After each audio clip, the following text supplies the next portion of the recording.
Hello everybody, today is a very interesting day. Now for those that have seen my last video at Holy Island, it's actually the same day, funnily enough. It was so sunny in that last video and now it's cloudy and a bit rainy really. But today I have made the 20-minute drive from Holy Island here in Northumbria to, I'm going to a place called Duddo Stone Circle, I think it's pronounced.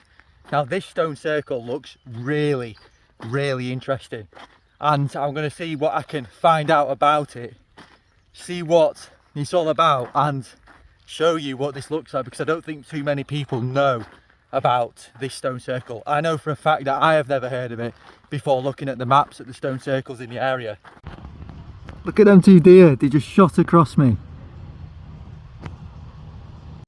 If you end up trying to see this stone circle after this video, do not follow Google Maps. I've just gone the way that Google Maps said and the farmer has told me Google Maps has it all wrong. You need to carry on past Duddo down this is the narrow country road. So this is, and you can park, I parked further down where there's more space for the van, but you can park here and there's a little sign. This little sign right there is stone, it says stone circle, you know, this way. So then you go across the field to find it. So this is the stone circle, Duddo Stone Circle.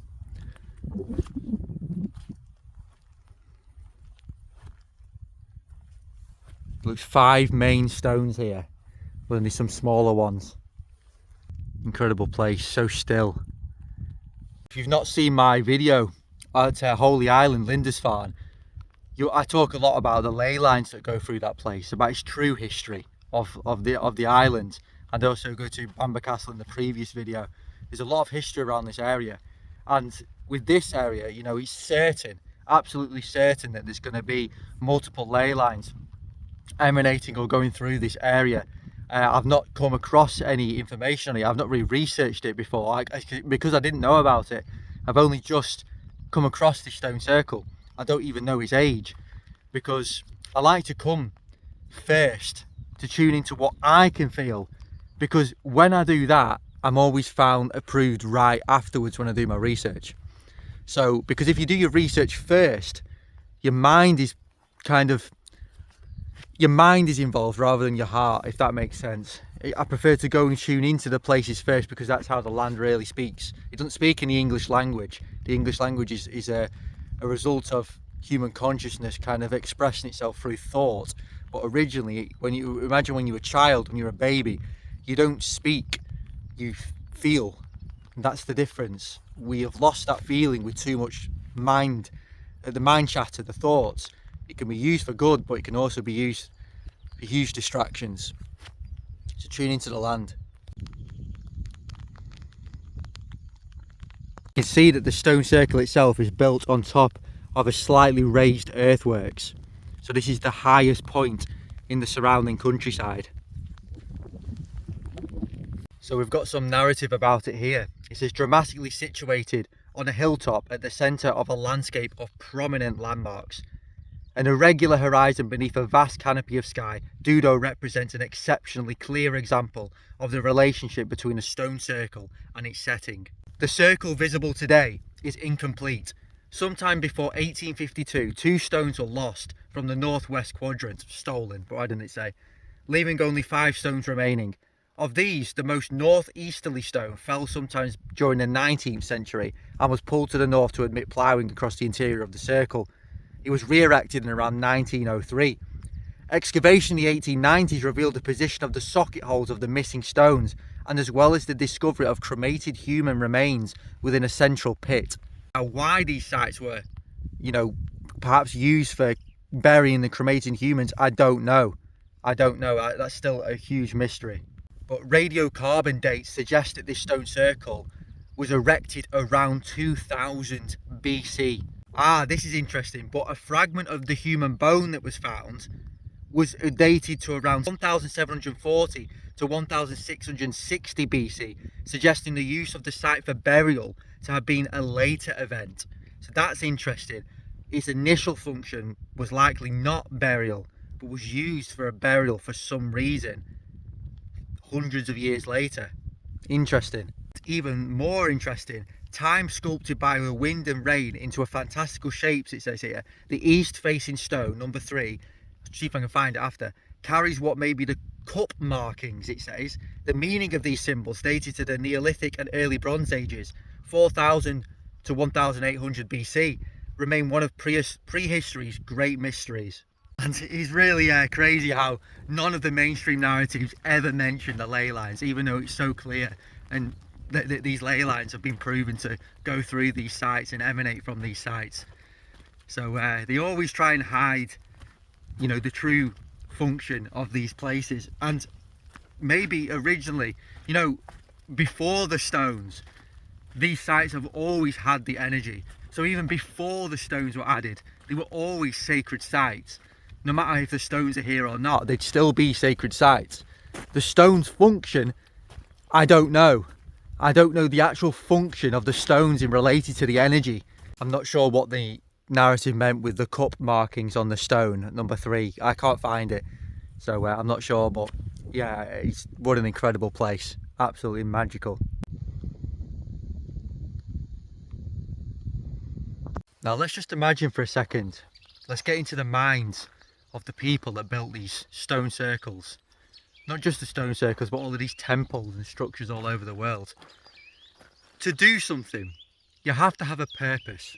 You know, unlike so many things that people do now, they do it for things that they shouldn't be doing it for, you know? Like they get caught up in the loop of life, which people lose the purpose. But back then, to truly build something so magnificent and carry these stones, for example, miles from wherever they came from, and these huge stones, these were big, but I mean there's some stone circles that the stones are absolutely megalithic, you know, like Avebury. When I went to Avebury, check that video out at Avebury. People were carrying these stone circles and building them, and they didn't just do it for fun and games. There was an exact purpose to why they went through so much trouble to build a stone circle on a specific site, and sometimes carry the stones from hundreds of miles away to that specific site, because that stone was resonant to that specific energy. So why not just build the stone circle? What if you find a group of stones there, why not just build it there? No, they take the stones and they carry them to where they want to build it, because they had a purpose and an exact place and function at the exact place they were building them. And it doesn't really matter how they were built. Like, so many people are trying to discover how they were built and how they were moved and all sorts of stuff, which is interesting in its own right. But why they were built is the question that is more important. And what are the stones telling us? What is the land telling us? What are our ancestors telling us? That's the question. It's like with the pyramids. If you watch the Prophecy of Albion documentary that we did, my sister Athena has done an incredible chapter on the pyramids of Giza. And she's saying that so many people are wanting to know how the pyramids were built, but not what the pyramids are telling us about life. They are giving us the lessons and answers to life. And people are bypassing that, wanting to know how all the time. Because again, we are using our brains and rational mind all the time. We want to know how we are here, how we exist, how everything's happened. What if we will never know? What if it's beyond that? What if it's beyond the mind? It's something to think about, that. What if it's beyond the mind and the mind can never grasp concepts like that? It's very unsettling, isn't it, that thought? But what if we get into our hearts and truly feel? Maybe that's why our ancestors built structures like that. Well, good morning everybody. So today I am looking for Cockpit Stone Circle here near Ullswater. The closest village is Pooley Bridge. So it's like 3 villages around Ullswater Lake, and I'm really looking forward to finding this one because I've only heard about it and I've never actually been. And again, it's a lesser known stone circle, I think. So I'm really looking forward to feeling what this one has to offer and seeing this. What a beautiful views of the snow-capped mountains this morning. Amazing. And amazing air as well. It's like got a distinct smell.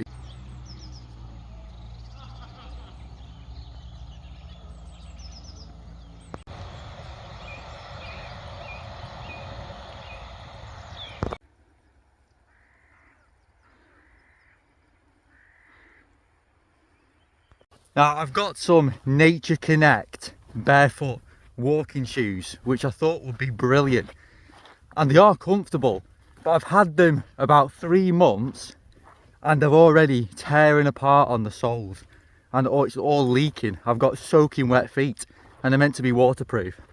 So sadly I do not recommend Nature Connect barefoot walking shoes. I'm really disappointed in them. I thought they would be brilliant. Wow, I've got my first view of it right in the distance. There must be another 5-minute walk from here. And I've cut the journey actually by 15 minutes by going a different path. So this is it, Cockpit Stone Circle. Now these are definitely the smallest stones I've seen in a stone circle. But the actual stone circle itself, size-wise, is massive, similar in size to Castle Rigg. I wonder if there was more to this one day, kind of dotted in between the main ones. Or maybe it was a main one. It'd be interesting to see the ley lines, and if there is, well there would be, unless it wouldn't be here, but there's definitely some sort of energy going through this land, because stone circles mark that, amongst other functions that we don't know. But I think this is one of the best views I've had from a stone circle, similar to Castle Rigg, even though it doesn't quite compare to that one. That was seriously brilliant. Featured in the Prophecy of Albion documentary with my sister Athena's dance in there right at the end. So I've seen 2 brilliant stone circles so far, here in Ullswater and then in Northumbria, but I'm getting really excited to see the big one now in the Peak District, Arbor Low Stone Circle. That stone circle means so much to me because I've really keep finding new information about it and new insights. I've realised it's been, I know this might sound a bit hard to believe for some people, but it's been guiding me in some way my whole life, because it's all energy earth. And I realised that one of its ley lines go right through where I used to work for 5 years. Another one goes right through where I found myself in Lindisfarne, Holy Island. I didn't even know before, I didn't even know it existed, Holy Island. And there's only 5 main ley lines I can see. There'll probably be more that on Google Earth going through it. Someone's done a scribble maps on Google Earth about it. And 2 of them go through, where I used to work, and one goes through there, and another one goes through where I was travelling down south. So there's so many connections to the whole of England, and I feel like that. I know people think Stonehenge is powerful, and even Avebury, in my opinion, Avebury is one of the most powerful. Stonehenge has been tampered with, and things have happened there that are quite evil, really, I reckon, in the past. And the it needs a lot of healing down there in Glastonbury. But Arbor Low Stone Circle, it has been, like, the stones have been destroyed, they're on the floor. But that site, I really feel like that is the strongest stone circle in the British Isles. I really do think, right centre, right in the Peak District. And I really do think that that's a powerful one, and that's the reason why the attention is not on that. The attention is always on Stonehenge. That's not to say Stonehenge is not powerful, but I really believe that Glastonbury has been kind of infiltrated with negative spirituality, false spirituality. You can tell that with all the shops, the way the people act, things like that. It's really ungrounded. It's really, I can't explain it. It's very dense. Something happened there, and something continues to happen there, and it needs healing. That place. It's a powerful place. I do agree, it's a very powerful place, but it needs a lot of healing. I'll also wait until I go to Arbor Low Stone Circle, because I will put some pictures on the side of this video, and you'll see the connections between Arbor Low and Avebury and Glastonbury and Stonehenge. So there's connections between all 3 stone circles.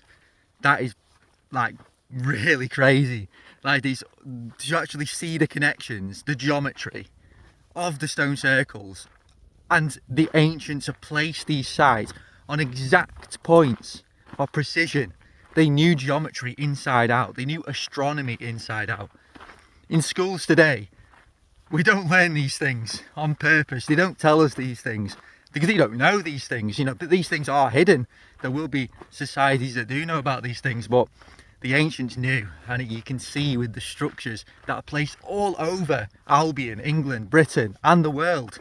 It's not just Albion, but it's the world. the whole world. People only a lot of the time talk about the pyramids, but there's like millions of other structures all over the world, hidden, destroyed, still intact, everywhere, on different angles, different points, different connections. Some are mirroring the stars, some are mirroring the sun, some are mirroring the moon. Right now, everybody, I am just so excited because I have just driven, I think it's 3 hours exactly, from Ullswater in the Lake District to the Peak District near Buxton to see what I've been wanting to see for years now. Arbor Low Stone Circle, and it feels like the right time to be here when I've got the van and I'm going to go and explore this whole area. This stone circle is very, very close to my heart, and we'll be talking so much more about this stone circle later. I can't wait to see it and feel what this place has to offer. And if you're on a level of understanding, it's not just what this place has to offer, it's what I have to offer it, because it's a very, very magical place that deserves honouring. So I first came across Arbor Low, I think it was about a year and a bit ago, before we did the Prophecy of Albion documentary with the chapter on it. And I tracked a ley line that I'd found going through the garden centre that I used to work at, called Sutty's Garden Centre, towards a place called Tarleton, near Southport. And I'd always called that area the land of Albion, because it just had this feeling to it. So every time I had my lunch, I just sat there watching the birds at the field, just enjoying my break from the work. And I then stumbled by mistake on a piece of information that there was a ley line that goes right through that field that I used to call that. And then I tracked that ley line, and someone sort of scribble maps on Google Earth right back to the Peak District where I am now. And that's where I found Arbor Low Stone Circle. Say that this stone circle was built in the late Neolithic period, with the stones maybe added later, the henge first. But again, that's just presumption. They'll never actually know. Maybe it's far older than what they actually think. And we'll go and see what we can find and what we can feel here. This is the view. A lovely day as well, very windy, very cold still as well.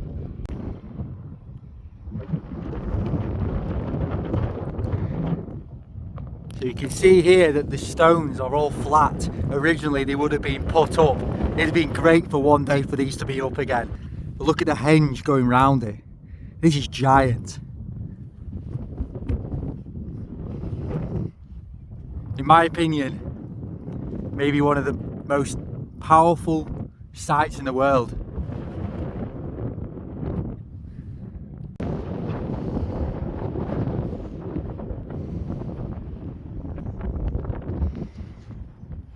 So I'll put a little bit of a map of these scribble maps, main ley lines. I don't know, there could be more emanating from this place. One through the northwest, the southwest, southeast, northeast. I think there's one more. We'll have to have a look on the map. Incredible.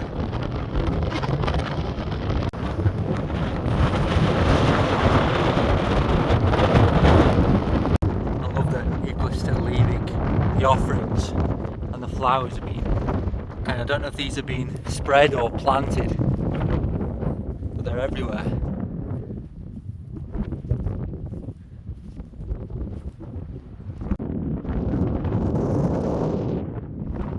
These stones that are falling down, they're actually huge. This one's near enough in the centre. So all this area here where these flowers, these are directly the centre of the henge. And the reason why I say it's one of the most powerful places in the world, or in Albion definitely, is that because of the concentration of ley lines going through it. You know, the energy that's emanating from this place, and we don't exactly know what it was. You know, with the like the moat type thing going around it. You know, I believe there was water going all the way around these structures, and it's such a powerful sight still, even though the stones are on the floor, and it keeps its energy. You know, and if you've seen my YouTube before, we know that water, everything comes from water. So to have the ley lines, to have the water going around it, is such a powerful healing place, you know, for humans to congregate, and the ley lines and the energy spreads out, influencing every single thing beyond our logical comprehension in the world. All of the sacred sites are connected. This site is directly connected to Stonehenge. Stonehenge is directly connected to Avebury. This site is directly connected to Lindisfarne in Holy Island. Holy Island is directly connected to Iona. All of these form a grid. It's the planetary grid, and this grid has been altered, has been misused, but all it takes is honouring. All it takes is connection to the land, and that's all that was lost. It was the lack of connection to the land, the abuse of power, the abuse of our human powers, you know, because humans can destroy things as quickly as we can create things, and that has been destruction of the earth. Is that people say humans, you know, there's too many humans in this world. There's not too many humans in this world. It's because the humans that are in this world are causing the destruction. But imagine if everybody came together to create healing instead, which is happening. That is the question we need to ask ourselves. It's not what shall we do about all the people in this world. It's how are we going to get the people, or the majority of the people, to come towards healing. And this can only be achieved with a consciousness expansion, with knowing yourself. And that is not a complicated thing either. It just takes time and patience to get to know yourself. Why are you here? What is your purpose? What brings you joy? What brings you passion? Getting to nature, getting to connecting with the trees, with the land, with the water, with the sacred sites. Maybe play little games with yourself. Where do you feel the most excited? Where do you feel the most connected and powerful? Maybe you're drawn to these sacred sites. Maybe you're drawn to completely different places. There's no right and wrong answer when it comes to being human. I am not one to go deep into the sacred geometry of these structures, as I'm all about just feeling by connecting to the land. But many people have gone deep into the sacred geometry and clearly mapped out the links mathematically between Avebury, Stonehenge and Arbor Low, and even Glastonbury. The good thing about sacred geometry is it once again just proves what we initially feel by connecting to the land. The ancients would have had to clearly connect, and then once they started building, they would have had to study the very geometry of these sites. You can see just in that direction over there is the stone circle, Arbor Low, but right here is some sort of cairn or tumulus, right on the same area of land as Arbor Low Stone Circle. Another sign of this land's powerful energy, having some sort of, either it might be a man-made raised mound here next to it, but there's nothing, no plaque or anything to actually tell us what this is. The mainstream narrative says that this is called Gib Hill. I've just looked on the internet, 300 metres from Arbor Low. And the mainstream narrative, as they always say, it's a burial mound. And again, it may well be a burial mound. But a lot of the information I've always looked at, there are always ley lines going through these places. So again, why were these places used as burial mounds? And maybe there were important people back in the day buried at these sites. Maybe kings, maybe queens. I thoroughly enjoyed this trip, you know, van life in the British Isles, in England, in Albion. Now what I've noticed is that Arbor Low Stone Circle from above seems to resemble the female genitals. Now is this because it was an honouring of the Great Mother? Because if I show you in the centre too, the centre is an oval shape, the actual stone circle is an oval shape. I'll turn the camera around and show you. It's hard to make out on the camera as much in real life, but this central bit here is the shape of an oval. It's very hard to see it on this, in this light, but it goes in here, and the point is here, and it's an oval shape right in the center of the stone circle, and the actual full stone circle is an oval. And on the internet it also says Gib Hill behind me is an oval barrow. So it's interesting how this area has two oval Neolithic structures. Thank you so much everybody for watching my video on these sacred sites and these stone circles. you know, and now I'm going to just go by myself, just sit with the land there, and stop filming for a bit, because I do like to spend so much time. Sometimes I have to try and balance the filming with just being in nature myself, but I felt like I really needed to document these sites, the lesser known stone circles, and especially Arbor Low. It needs to be shown. It's a very, very, very powerful site. So if you're interested in these videos, you know, please like and subscribe, leave a comment about what you thought about this video, and if anyone knows anything that I've not said about, or maybe I can learn from, again, drop it in the comments. And also check out my other videos I've done, maybe the Avebury video, the Avebury stone circle. I've also documented so many springs on my sacred spring adventures through Wales, through Cornwall, and done brilliant videos in Northumbria, Holy Island, connected to this site. So there's plenty of content on my YouTube, as well as the Prophecy of Albion documentary, the huge, well, they've done a 2-hour version and a 4-hour version, so they're both there on my YouTube, Prophecy of Albion documentary, if you check that out. So thank you so much for watching, everybody.